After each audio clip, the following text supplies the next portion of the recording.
아멘. 피아노 감사합니다. 오늘 하나님의 말씀은 신명기 32장입니다. 신명기 32장 37절에서 52절 말씀입니다.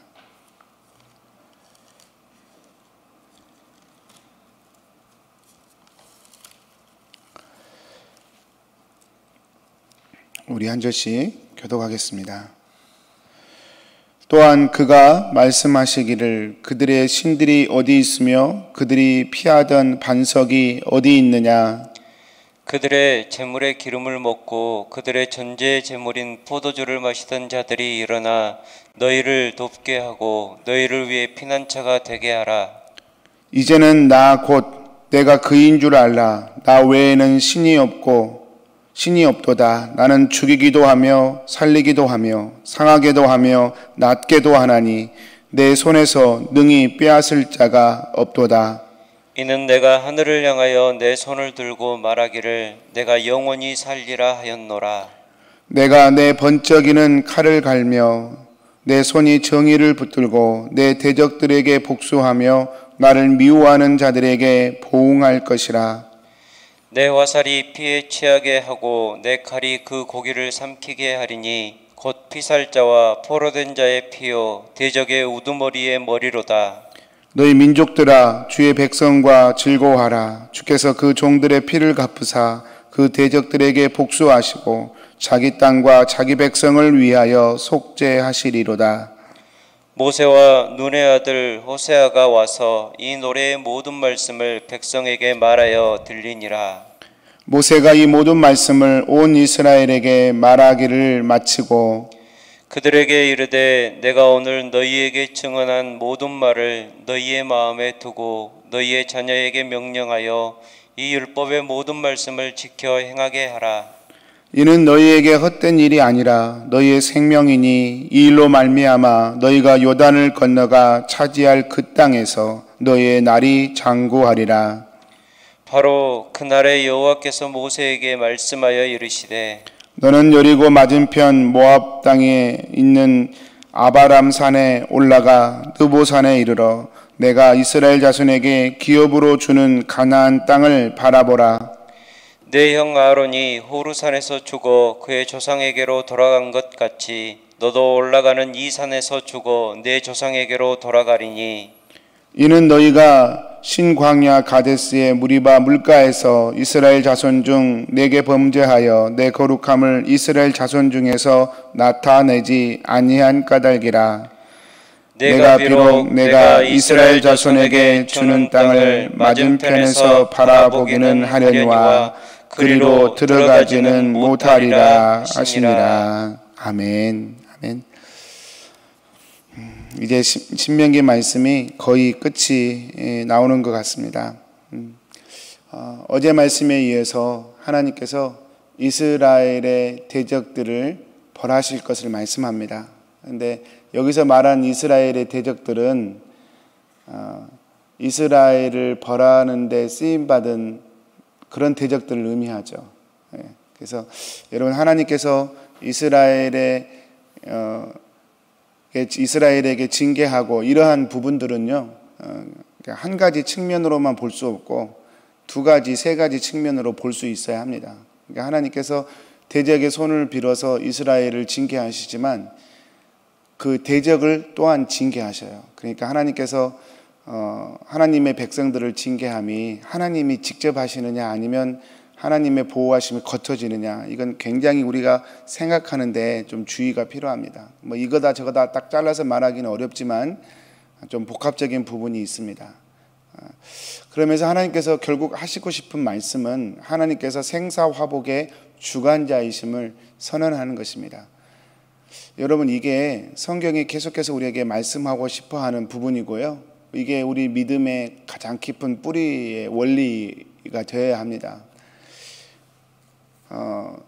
그 믿음의 이유라는 책을 쓴 레비 제카라이어라고 하는 분이 계세요. 얼마 전에 작고하셨는데 C.S. 루이스 이후에 가장 놀라운 기독교 변증가로 이렇게 알려져 있는 분이신데요, 인도 출신이십니다. 이분이 쓴 믿음의 이유란 책을 보면 그분이 그런 표현을 쓰세요. 여러분, 논리적으로 사랑의 관계, 사랑을 하기 위해서는 자유의지가 필요합니다. 논리적으로 그렇죠. 자유의지가 없는 사랑은 논리가 성립되지 않아요. 그래서 사랑을 하기 위해서는 자유의지가 필요해요. 근데 그 자유의지 안에는 필연적으로 악의 가능성이 생깁니다. 사랑하지 않을 가능성이 생겨요. 자유의지 자체가 그래요. 그래서 논리적 모순처럼 들리지만 사랑하기 위해서는 자유의지가 필요하고 그 자유의지를 가지면 또한 사랑하지 않을 가능성이 생겨요. 거기서 뭐가 생겨요? 거기서 죄가 생기는 것입니다. 거기서 죄가 생깁니다. 그래서 사랑, 자유의지, 죄, 이런 순서로 성경은 창세기에서 기록되어 있는 거예요. 그러면 죄가 있으면 그 죄를 속죄할 대속자가 필요한 것이죠. 이것이 성경의 흐름입니다. 그래서 이 모든 것들은 우리가 하나님을 사랑하며 살기 위해 창조되었고 사랑하며 살아야 하는데 그러지 않을 가능성이 또한 우리 안에 있다는 것이죠. 그것을 우리가 죄라고 표현하는데, 그래서 그 죄의 가능성이 우리 안에 늘 살아 있습니다. 그래서 오늘 또 모세가 말씀하고 싶은 게 생사화복의 주관자가 하나님이시다. 이 하나님을 마음에 품고 이 하나님을 사랑하는 자로 너희의 믿음을 사용하여 쓰라는 거예요. 오늘도 모세가 하는 이야기가 바로 그와 같은 이야기입니다. 그래서 오늘 말씀 46절이 주제 말씀이라고 할 수 있겠는데요. 그들에게 이르되 내가 오늘 너희에게 증언한 모든 말을 너희 마음에 두고 너희 자녀에게 명령하여 이 율법의 모든 말씀을 지켜 행하게 하라. 우리가 이런 말씀 보면 항상 지켜 행하게 하라, 여기에 포커스를 두는데요. 그 전에 먼저 해야 할 일이 있어요. 마음에 두라는 거예요. 마음에 두는 것. 여러분, 사랑이라고 하는 게 뭘 지키는 것보다 우선이잖아요. 마음에 두는 것이 사랑이잖아요. 마음에 두는 것, 하나님을 마음에 두는 것, 그리고 또 행함이 없는 마음에 둠은 진실일 수가 없겠죠. 그래서 마음의 둠과 행함이 이렇게 연결될 수밖에 없는데 그 부분을 지금 모세가 말씀하고 있습니다. 여러분, 마음을 하나님께 두는 것, 그것이 참 중요합니다. 참 쉽지 않은 일이에요. 그래서 늘 말씀으로 우리의 마음을 기경하고 잘라내고 살피고 또 내 마음에 용기를 주고 내 마음을 격려하고 그럴 필요가 있지요. 이 레비 제카이어 목사님이 쓰신 책에 재밌는 예화가 하나 있더라고요. 이분이 인도 출신이신데 인도에서 전해 내려온 이야기가 하나 소개되고 있었습니다. 한 소년이 있었는데 아주 아름다운 구슬을 가지고 있었던 소년의 이야기예요. 이 소년이 아름다운 구슬을 꽤 많이 가지고 있었는데 어느 날 이렇게 누이가 가지고 있는 사탕을 보게 됩니다. 그래서 구슬도 아름답지만 사탕이 너무 먹고 싶었어요. 그래서 이 소년이 누이에게 얘기합니다. 내가 가진 모든 구슬을 너에게 줄 테니까 누이는 나에게 그 사탕을 다 주시오. 그렇게 제안을 합니다. 한참 고민을 했던 이 누이는 그렇게 하기로 결정을 합니다. 아름다운 구슬을 보고 갖고 싶었던 것이죠. 그래서 자기가 가진 모든 사탕을 다 주고 이제 주게 됩니다. 그래서 그 사탕을 다 받아가지고 온 이 소년이 이제 밤에 자기가 누이에게 줄 구슬을 이렇게 이제 꺼내게 됩니다. 그런데 막상 주려고 하니까 구슬이 너무 아까운 거예요. 그래서 이 소년이 그날 저녁에 구슬 중에 가장 아름다운 몇 개를 빼놓고 누이에게 주게 됩니다. 누이에게 전달한 그 다음날 밤에 이제 누이는 편안하게 잠을 자게 돼요. 그런데 이 소년은 잠을 못 잡니다. 계속해서 뒤척이게 돼요. 이 소년이 근데 잠을 못 자고 뒤척이게 된 이유가 무엇이냐? 그 이유가 참 재밌어요. 그 이유가 무엇이냐면 내가 받은 이 사탕이 전부일까? 라고 하는 의심 때문이었어요. 참 재밌었어요. 여러분, 잠을 못 이루는 까닭이 내가 구슬을 다 주지 않았기 때문이 아니라 내가 받은 사탕이 전부일까? 의심이 생겨서 잠을 이루지 못했다. 참 인간의 마음에 대한 아주 깊이 있는 그런 이야기라고 생각이 됩니다. 여러분, 소년이 잠을 못 자는 이유, 그것은 내가 내 마음을 누이에게 두지 못했기 때문에 그렇죠. 내가 내 구슬을 다 주지 못했기 때문에 내가 받은 사탕이 전부일까 자동으로 의심이 되는 거예요. 그래서 잠을 못 이루는 거예요. 그렇게 한번 의심이 생기기 시작하면 내가 그나마 준 구슬도 아깝거든요. 내가 손해본 거 아니야? 내가 잘못한 거 아니야? 내가 손해볼 일을 한 거 아니야? 이러니까 잠을 못 자는 거예요. 여러분, 우리의 신앙도 어쩌면 그러지 않을까요? 하나님의 사랑이 신뢰가 되고 믿어지고 그리고 그 안에서 누려지는 평강이 우리가 누릴 축복 중에 아주 소중한 축복일 텐데, 그게 잘 되지 않은 이유 중에 하나가 어쩌면 우리가 마음을 하나님께 잘 드리지 않기 때문에, 사람의 마음이라고 하는 게 내가 내 마음을 다 주지 않은데 상대방이 나에게 다 주었을 거라고 이게 믿어질 수가 없거든요. 마음의 시스템 자체가. 여러분, 모세가 이스라엘에게 말하는 거예요. 마음을 드려야 할 이유들을 계속해서 말씀하시면서 너희 마음을 하나님께, 너희 마음에 하나님을 품어라. 그 말은 너희 마음을 먼저 하나님께 다 드려라 라고 하는 말씀으로 또 해석될 수도 있겠습니다. 사랑하는 성도님들, 마음을 하나님께 드리는 것, 내 삶의 중심을 하나님께 드리는 것, 계속해서 신명기 말씀을 통해 반복되는 이야기지만 이것이 참 중요하구나. 그런데 여러분, 이 마음을 하나님께 드리는 것에 기본적인 전제가 하나 있습니다. 그게 뭐냐면 오늘 말씀 마지막의 말씀인데요, 모세가 느보산에서 가나안 땅을 바라보기는 했지만 못 들어갔다라고 하는 거예요. 여러분, 이건 참 중요한 이야기입니다. 모세가 가나안 땅에 들어가면 안 돼요. 주일날도 살폈지만 설령 모세가 무리바에서 잘못한 것이 없었다 할지라도 하나님은 다른 것을 꼬투리 잡으셔서 모세를 못 들어가게 하셨을 거예요. 왜냐하면 모세는 거기까지가 쓰임받아야 할 상황이기 때문에 그렇습니다. 인간적으로 따져도 모세가 이 가나안 땅에 들어가 버리면 이스라엘 사람들은 모세를 바라보지 하나님을 바라보지 않았을 거예요. 가나안 땅에 들어 정말 하나님만 바라봐야 할 이스라엘이 모세라는 지도자만 바라보고 하나님을 바라보지 않았을 거예요. 인간적으로도 저희가 충분히 예측해 볼 수 있는 일입니다. 그리고 모세는 율법을 상징합니다. 그래서 신약성경에서 모세와 율법을 끊임없이 연결시키는데요, 이 모세는 가나안 땅에 들어갈 수 없어요. 그것은 여러분, 모세처럼 완벽한 사람, 물론 그도 흠이 있지만 여러분, 인간 중에 모세에게 야 당신은 왜 그래? 라고 말할 수 있는 사람이 누가 있겠어요? 그렇게 완전한 모세, 사람이 보기에 그보다도 완벽한 사람은 없죠.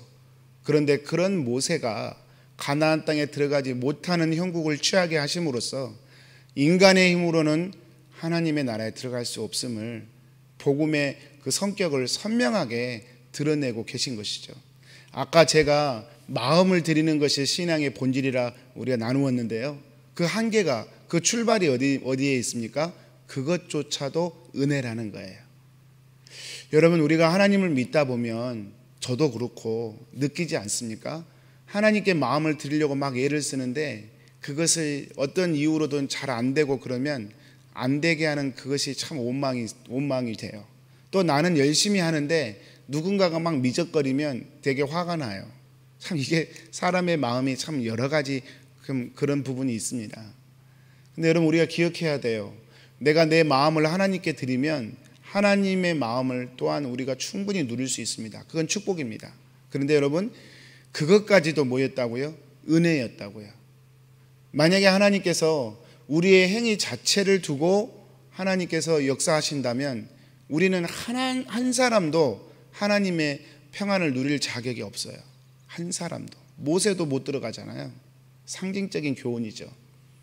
그런데 하나님의 은혜가 전제가 돼서 우리가 우리의 마음을 하나님께 드리려고 예를 쓰는 만큼 그 숫자로 따지면 예를 들어서 5만큼 하나님께 우리의 마음을 드리려고 예를 쓰면 5만큼 하나님의 평안과 은혜가 오는 것이죠.